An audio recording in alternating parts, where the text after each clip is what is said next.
சிறுநீரக செயலிழப்பு இருக்கவங்க மற்றும் சப்பாத்தியை கொஞ்சம் யோசிச்சு மருத்துவரோட ஆலோசனையின் பேரில் வந்து எடுத்துக்கணும்.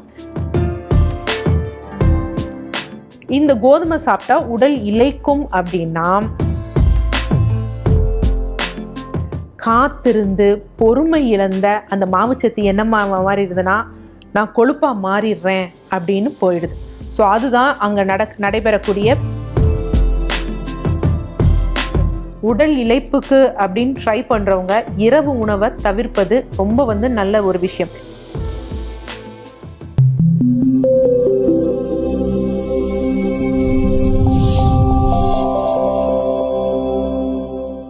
நலம் 360 வியூவர்ஸ் அனைவருக்கும் வணக்கம். நான் உங்கள் doctor Rajalakshmi, Siddha physician. So இன்றைக்கி நம்ம பார்க்க போகிற டாபிக்ஸ் என்ன அப்படின்னு பார்த்தீங்கன்னா, சப்பாத்தி வெயிட் லாஸ்க்கு ஹெல்ப் பண்ணுமா அப்படிங்கிறது தான் பார்க்க போகிறோம். ஏன்னா ஒருத்தர் உடல் இளைப்புக்குன்னு ஒரு ரெசல்யூஷன் எடுத்துட்டாங்க அப்படின்னா எல்லாரும் ப்ரிஃபர் பண்ணுறது என்ன அப்படின்னு பார்த்தீங்கன்னா சப்பாத்தி தான். சுகர் குறையணுமா, சப்பாத்தி தான். ஸோ அந்த மாதிரி வந்து எல்லா வெற்றிற்கும் நம்ம சப்பாத்தியை வந்து ப்ரிஃபர் பண்ணுறோம். ஸோ அந்த சப்பாத்தியோட நேச்சுரல் சோர்ஸ் என்ன அப்படின்னு பார்த்தீங்கன்னா கோதுமை. ஸோ இதனால் என்ன பயன், ஏன் வந்து நம்ம சப்பாத்திக்கு இவ்வளோ இம்பார்ட்டன்ஸ் வந்து கொடுக்குறோம் அப்படின்னு பார்த்தீங்கன்னா, மெயின் விஷயம் சப்பாத்தியில் இருக்கக்கூடிய பெனிஃபிட் என்ன அப்படின்னு பார்த்தீங்கன்னா ஃபைபர் கண்டென்ட். ஸோ மற்றதை விட சப்பாத்தியில் வந்து ஃபைபர் கண்டென்ட் வந்து ஜாஸ்தியாக இருக்குது. ஸோ ஃபைபர் கண்டென்ட் எதற்காக அப்படின்னா மலம் போகிறதுக்காக, டைஜஷனுக்காக அப்படி இல்லை. ஆக்சுவலாக நம்ம குடலில் வந்து நிறைய கட் பாக்டீரியா இருக்குது, நன்மை தரக்கூடிய கட் பாக்டீரியா இருக்குது. ஸோ இந்த கட் பாக்டீரியாவோட உணவு என்ன அப்படின்னு பார்த்தீங்கன்னா இந்த ஃபைபர் கண்டென்ட் தான். இந்த ஃபைபர் கண்டென்ட்டை சாப்பிட்டுட்டு தான் இந்த கட் பாக்டீரியா நல்லா வளரும். ஸோ இந்த கட் பாக்டீரியா நம்ம குடலில் நிறையா நல்ல ஆரோக்கியமாக இருந்ததுனா தான் நமக்கு செரிமான சம்மந்தப்பட்ட பிரச்சனை வராது, ஆட்டோ இம்யூன் டிசார்டர்ஸ் வராது, ஒபிசிட்டி போன்ற பிரச்சனைகள் எதுவும் வராது. ஸோ அதற்குரிய தீனியாக இருக்கிறது இந்த ஃபைபர். இந்த சப்பாத்தி அதாவது கோதுமையில் வந்து இருக்குது. ஸோ அந்த மாதிரி ஃபைபர் கண்டென்ட் இருக்குது. அதே மாதிரி இதில் நல்ல ஒரு மார்ஜின் லெவலில் ப்ரோட்டீன்ஸ் இருக்குது, கொஞ்சம் காம்ப்ளெக்ஸ் வந்து ஃபேட்ஸ் இந்த மாதிரி இருக்குது. இதை அல்லாது வந்து என்னென்னா கால்சியம், மெக்னீஷியம், சோடியம் போன்ற விஷயங்கள்லாம் இருக்குது. பட் இந்த சப்பாத்தி ஒரே ஒருத்தருக்கு என்ன கான்ட்ரவர்ஷியல் அப்படின்னு வந்து பார்த்திங்கன்னா, ஒரு சப்பாத்தி நம்ம செய்கிறோம், அது ஒரு 120 கிராம் மாவில் வந்து நம்ம செய்கிறோம் அப்படின்னு வச்சுக்கோங்களேன். ஸோ அதில் இருக்கக்கூடிய அந்த உப்போட அளவு வந்து பார்த்திங்கன்னா 160 மில்லிகிராம். ஸோ ஆல்புமினூரியா இருக்கிறவங்க, சிறுநீரக செயலிழப்பு இருக்கவங்க மற்றும் சப்பாத்தியை கொஞ்சம் யோசிச்சு மருத்துவரோட ஆலோசனையின் பேரில் வந்து எடுத்துக்கணும். மற்றவர்களுக்கெல்லாம் இது ஒரு பிரச்சனையும் கிடையாது. அடுத்த விஷயம் என்ன அப்படின்னு பார்த்தீங்கன்னா, சப்பாத்தி வந்து நமக்கு ஒரு செட்டைட்டியை கொடுக்குது அப்படின்னு சொல்லுவாங்க. என்ன அப்படின்னா, இப்போ ஒரு சாப்பாடு சாப்பிட்றோம், இல்லை ஒரு ஸ்வீட் சாப்பிட்றோம் அப்படின்னா சாப்பிட்டு முடிச்சோடனே டபக்குன்னு வந்து நமக்கு வந்து ஒரு மணி நேரத்திலே பசிக்கிற மாதிரி இருக்கும். ஆனால் இந்த சப்பாத்தி என்ன செய்யும், அதாவது இந்த கோதுமை என்ன செய்யும் அப்படின்னு பார்த்தீங்கன்னா, ஸ்லோவாக தான் டைஜஷன் ஆகும், ஸ்லோவாக தான் வந்து பார்த்திங்கன்னா ரத்தத்தில் வந்து சுகரை வந்து ரிலீஸ் பண்ணும். ஸோ அதனால என்ன அப்படின்னு பார்த்தீங்கன்னா, அவங்களுக்கு ரொம்ப நேரம் வந்து பசிக்காமல் அந்த பசி தாக்கு பிடிக்கிற மாதிரி இருக்கும். அப்போ வெயிட் லாஸ் இருக்கிறவங்களுக்கு அது இன்னொரு அடிஷ்னல் பெனிஃபிட்டாக இருக்கும். ஸோ இதுதான் என்ன அப்படின்னு பார்த்தீங்கன்னா, சப்பாத்தி எடுப்பதில் வந்து அதுவும் குறிப்பாக வெயிட் லாஸ்க்காக நம்ம சப்பாத்தி, கோதுமையில் செய்த சப்பாத்தி எடுக்கும் பொழுது நன்மை தரும். இதில் ஒரு சில விஷயங்கள் என்ன அப்படின்னு பார்த்தீங்கன்னா, நீங்கள் கோதுமைன்னு சொல்கிறீங்க, சப்பாத்தின்னு சொல்கிறீங்க, அப்போ பிஸ்கட்ஸில் எல்லாம் நிறையா இதில் வீட்னு போட்டிருக்கு அப்படிங்கிறாங்க. அது மாதிரி சில நாடுகளில், குறிப்பாக வந்து பார்த்திங்கன்னா இலங்கையில் எங்களோட சொந்தங்கள்லாம் இருக்காங்க. ஸோ அவங்க என்ன சொல்லுவாங்க அப்படின்னு பார்த்தீங்கன்னா, கோதுமை மாவு ரொட்டிங்குவாங்க. ஆனால் மோஸ்ட் ப்ராப்ளி அவங்க யூஸ் பண்ணுறது என்ன அப்படின்னு பார்த்தீங்கன்னா மைதா தான் வந்து யூஸ் பண்ணுவாங்க. அதனால ரீஃபைன்டு வீட்டு அதுதான் மைதா. ஸோ அதுக்கும் இது உடல் இளைப்பிற்கும் வந்து பொருந்தாது. அது இன்னும் நமக்கு காம்ப்ளிகேஷன் தான் வரும். ஸோ ஒரு தெளிவுக்காக தான் இது பண்ணுறேன். ஒரு பிஸ்கட் பேக்கெட் எடுக்கிறீங்க அப்படின்னா அதில் ரீஃபைன்டு வீட்னு போட்டிருப்பாங்க, ப்ராக்கெட்டில் வந்து பார்த்திங்கன்னா ரீஃபைண்டுன்னு போட்டிருப்பாங்க. உடனே நம்ம வந்து பயங்கரமாக சுத்தமாக கோதுமையை பண்ணி கொடுத்தாங்கன்னு நம்ம நினைக்கக்கூடாது. அது வந்து என்ன அப்படின்னு பார்த்தீங்கன்னா மைதா. ஸோ இன்னொரு பதிவில் நம்ம மைதா, அதோட அபாயம், அதை பற்றியெல்லாம் நம்ம பேசுகிறோம். ஸோ இதுதான் வந்து கோதுமையோட நன்மை. ஆனால் இந்த கோதுமை சாப்பிட்டா உடல் இளைக்கும் அப்படின்னா, அண்மையில் வந்த ஒரு தரவுகள் நம்ம இந்தியாவில் எடுத்ததில் இதில் என்னன்னு பார்த்தீங்கன்னா, நம்ம இந்தியாவில் அதிகமாக உடல் பருமன், ஒபிசிட்டி, அதாவது பிஎம்ஐ அப்படின்னு சொல்லுவாங்க, பாடி மாஸ் இண்டெக்ஸ் வந்து ஒரு 30க்கு மேலே வந்து இருக்கும். ஸோ அந்த நபர்கள் அதிகமாக வசிக்கும் மாநிலம் எது அப்படின்னு பார்த்தீங்கன்னா பஞ்சாபாக தான் இருக்குது. நமக்கு தெரியும் பஞ்சாப்னா அங்கே வந்து கோதுமை தானே அதிகமாக சாப்பிடுவாங்க. ஈவன் உத்தரப்பிரதேஷில் கூட வந்து பார்த்திங்கன்னா உடல் பருமனானவங்க அதிகமாக இருக்காங்க. நம்ம தமிழ்நாடையும் தாண்டி வந்து அங்கே அதிகமாக இருக்காங்க. ஆனால் உடல் பருமன் வெகு குறைவாக இருக்கக்கூடிய மாநிலத்தில் வந்து பார்த்திங்கன்னா கேரளா இருக்குது, அதே மாதிரி நம்ம தெலுங்கானா இங்கே இருக்கு. ஆனால் இந்த 2 இடத்துலையும் வந்து பார்த்திங்கன்னா கோதுமை வந்து அவ்வளோவா சாப்பிட மாட்டாங்க. இவங்களுக்கு ஸ்டேபிள் ஃபுட்டே வந்து பார்த்திங்கன்னா அரிசி தான். அப்போ இங்கே உடல் இளைத்து இருக்கிறாங்க, அங்கே உடல் பருமனாக இருக்காங்க. அங்கே வந்து அப்போ என்ன பிரச்சனை அப்படிங்கிறத நம்ம யோசிக்க வேண்டும். சப்பாத்தி தானே சாப்பிட்றாங்க, அப்போ ஏன் அவங்க வந்து உடல் பருமன் ரொம்ப அதிகமாக இருக்கிறது அப்படின்னு பார்த்தோம். அந்த சப்பாத்தியோட அவங்க எடுக்கக்கூடிய அந்த சைட் டிஷ்ஷஸ் இருக்குது பார்த்தீங்களா, மோஸ்ட் ப்ராப்ளி அவங்க என்ன அப்படின்னு பார்த்தீங்கன்னா உருளைக்கிழங்கு தான் எடுப்பாங்க. ஸோ உருளைக்கிழங்கு மசிச்சு எடுக்கிறது, உருளைக்கிழங்கு அப்படியே வந்து பார்த்திங்கன்னா வேக வச்சுட்டு அதை அப்படியே நம்ம நார்மலாக எந்த ஒரு உப்பு மிளகுத்தூள் மட்டும் போட்டு எடுப்பாங்க. ஸோ இந்த மாதிரி ரொம்ப அதிகமான கார்போஹைட்ரேட்ஸ் சேர்த்து எடுக்கிறதுனால என்ன அப்படின்னு பார்த்திங்கன்னா அவங்களுக்கு உடல் பருமனுக்கு ரொம்ப கான்ட்ரிபியூட் பண்ணிடுது. என்ன காரணம்னா இவங்க அதிகமாக இந்த மாதிரி உருளைக்கிழங்கு அதிகமாக எடுக்கும் பொழுது அவங்க உடலில் வந்து இன்சுலின் ரெசிஸ்டன்ஸ், இன்சுலின் வந்து சரியாக உபயோகப்படுத்த முடியாத நிலை போகுது. ஏன்னா டக்குன்னு பிளட்ல வந்து சுகரோட லெவல் வந்து பீக் அவுட் ஆகுது.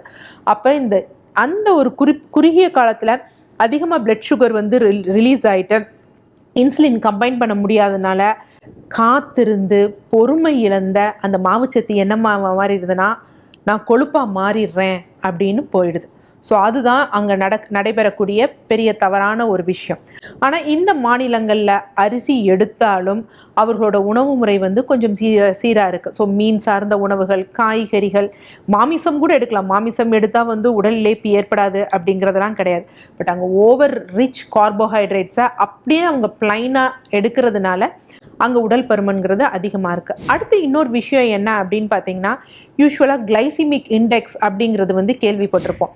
கிளைசிமிக் இண்டெக்ஸ் அப்படிங்கிறது என்ன, ஒரு உணவுக்கு நம்ம ஒரு உணவை சாப்பிட்றோம் அப்படின்னா அது எவ்வளோ சீக்கிரத்தில் நம்ம ரத்தத்தில் வந்து சர்க்கரை அளவை ரொம்ப ஃபாஸ்ட்டாக இன்க்ரீஸ் பண்ணுது அப்படிங்கிறதுக்குரிய ஒரு விஷயந்தான். இது ஒவ்வொரு உணவுக்கும் வந்து வித்தியாசப்படும். ஸோ இப்போ யூஸ்வலாக நம்ம வந்து பார்த்திங்கன்னா ஒரு ஒயிட் ரைஸ் எடுத்துக்கிட்டோம் அப்படின்னா அதோட கிளைசிமிக் இண்டெக்ஸ் வந்து 65 இருக்கும். அப்போ சாப்பிட்ட உடனே சர்ன்னு பிளட்ல சுகர் லெவல் ஏறும். அதே இது நம்ம ப்ரௌன் ரைஸ் இந்த மாதிரி இது எடுத்தோம் அப்படின்னா 55 இருக்கும். கோதுமையோடது எவ்வளோ இருக்கும் அப்படின்னு பார்த்தீங்கன்னா 46. நம்ம சொல்லக்கூடிய இந்த மில்லட்ஸ் இதெல்லாம் வந்து பார்த்திங்கன்னா ஒரு 55 அந்த மாதிரி இருக்கும். ஸோ ஒரு ஃபுட்டோட நல்ல கிளைசிமிக் இண்டெக்ஸ், இது சாப்பிட்டா வந்து இது மாவுச்சத்து, ஆனால் இது சாப்பிட்டா டக்குன்னு பிளட்ல சுகர் லெவல் ஏறாது அப்படின்னா அதற்கு ஒரு நல்ல சிறந்த உதாரணம் என்ன அப்படின்னு பார்த்தீங்கன்னா பார்லி தான்.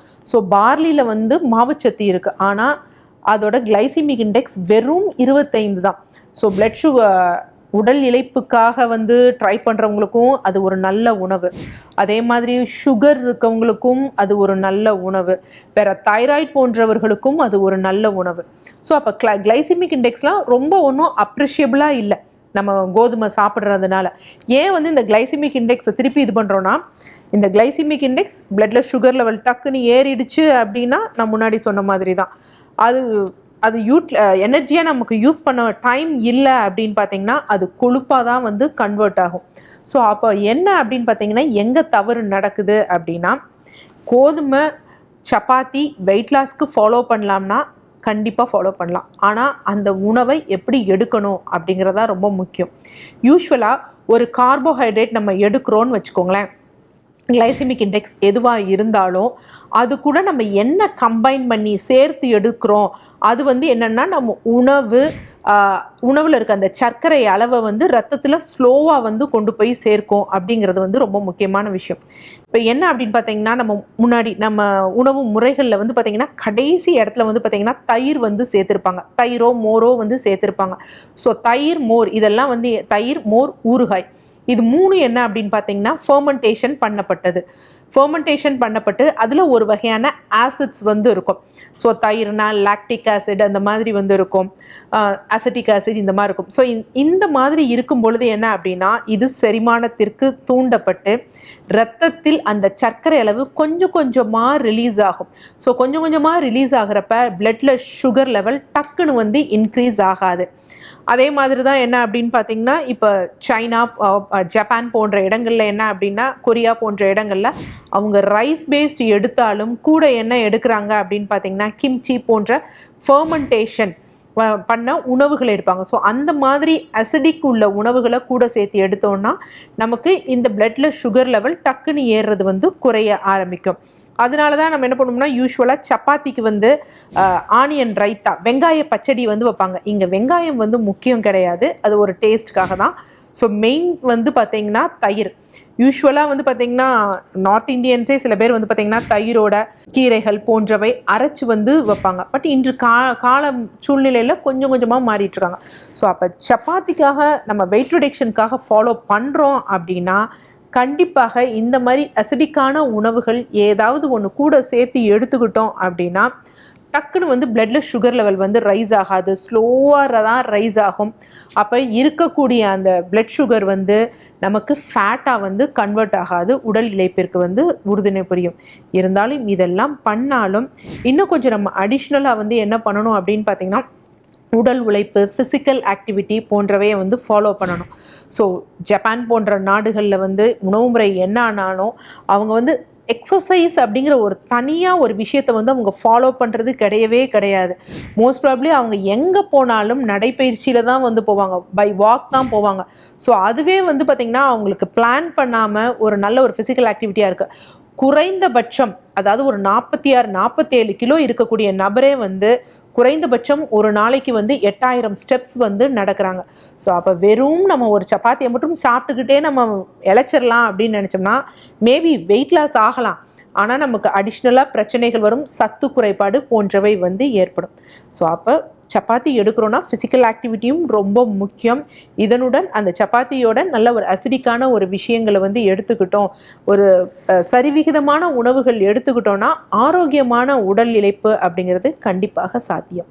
உடல் இளைப்பிற்காக சப்பாத்தி சாப்பிட்றோம் அப்படின்னா எந்த நேரத்தில் சாப்பிடணும் அப்படின்னா நைட் சாப்பிட்லாமா அப்படின்னு பார்த்தோம்னா முடிந்த அளவுக்கு உடல் இளைப்புக்கு அப்படின்னு ட்ரை பண்ணுறவங்க இரவு உணவை தவிர்ப்பது ரொம்ப வந்து நல்ல ஒரு விஷயம்.